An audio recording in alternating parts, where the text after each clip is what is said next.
Hi, I'm Amit, and this is On Record with That Boy Roby. Hi, guys. Why don't we start by you introducing yourselves? Yeah, so I'm Parth. I play drums for the band. Yeah, and I'm Ishan, and I handle all the bass duties.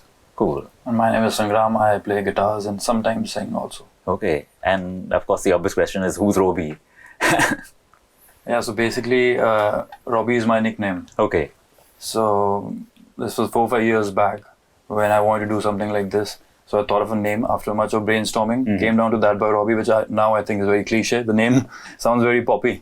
Anyway, so the name started from there, and the vinyl thing happened, and we sent the name for the vinyl print. Okay. This is for your debut album, right? Absolutely. Yeah. So the name just stuck over there, Okay. Before meeting these guys, also the name was there, so we thought of sticking with it. Okay. How did you all get together? I mean, So this was a lone project. I was sitting in my room okay. until I met Mr. Sahil, who manages us. Okay. It was his brainchild to get this act out, Yeah. And then we started searching in Chandigarh. Yeah. And I knew Ishan since college days. Yeah.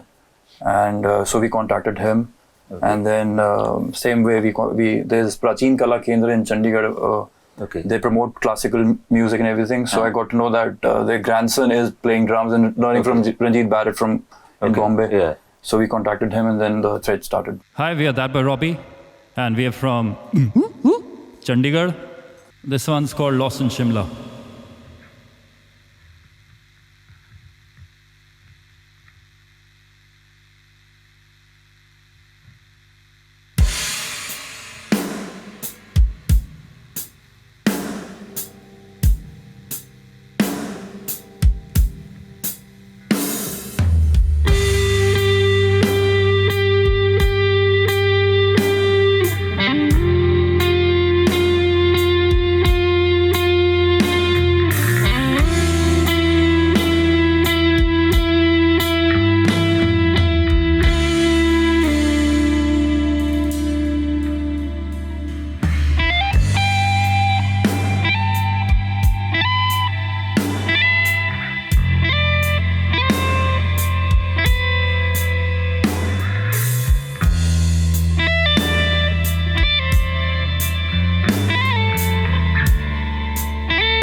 Like the sound, like what you're saying of the band, I mean, how it obviously is based on this kind of stuff that you listen to or like, right? So what kind of music are you sort of primarily influenced by? We try to have an omni-directional response towards music. Like we kind of, one day we'll be listening to hip hop, and then one day we'll be listening to prog rock. Okay.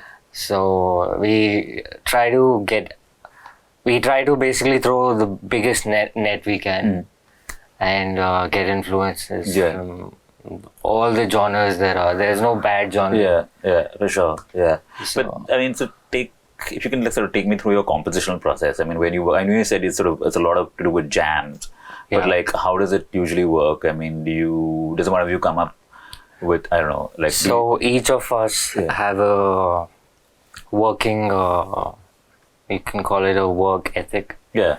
And each of us work differently. Yeah. So with time, we're kind of finding that. So for now, it's like first we jam, then there's a part that we record as a scratch. Okay. And then we work on it on the DAW.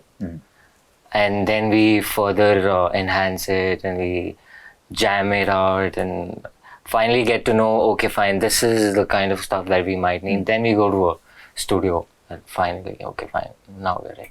Okay. This one's called Mountain People.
And finally, I want to ask you about your love for vinyl, because I mean, you're one of the few bands that actually took out their album on vinyl, you know.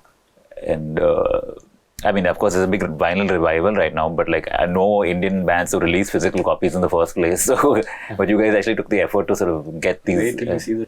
Yeah, so basically, we use this term called Garari. Garari, that we have to come out with the best quality that we can afford. So, hence we thought of vinyl. Okay. So when we'd order for the limited 300 vinyl, there's this place in Berlin, and eventually the thing boiled up to this conversation between our management and the company, that we need a permission from you, certain permission, which we had to go through all the red tape government thing to get that permission so that they could send that stuff here. Believe you me, out of magic, I mean, there was a break of 1 year. Like, I had given up. By then, I'd not met these guys, not even the management, nothing. It was just me alone, just with a flag in my hand, vinyl lani hai pe. And this permission thing came in between. I lost hope. I was a sinking ship, and the thing went dormant. The conversation, the thread of the conversation, through emails went dormant for 1 year between me and the company, the manufacturer. And then a good company came in, and we put this story up that sorry, there was our manager's brainchild. Sorry, we were suffering from a very what's that? Like a very, it's a very serious disease, and I was hospitalized for 1 year. Could you please initiate the way we had left? Reinitiate the process. And this time, luckily, she was very receptive, and she managed to send us the vinyl. Who's she being the manufacturer? And this she time, was still working there, first of all. She had that email ID going. Anyways, the topic of the permission never came again. I mean, the main problem just disappeared. And the whole feeling you get physically touching your music is something that's dying today. That we feel. So we want to keep that alive. That's the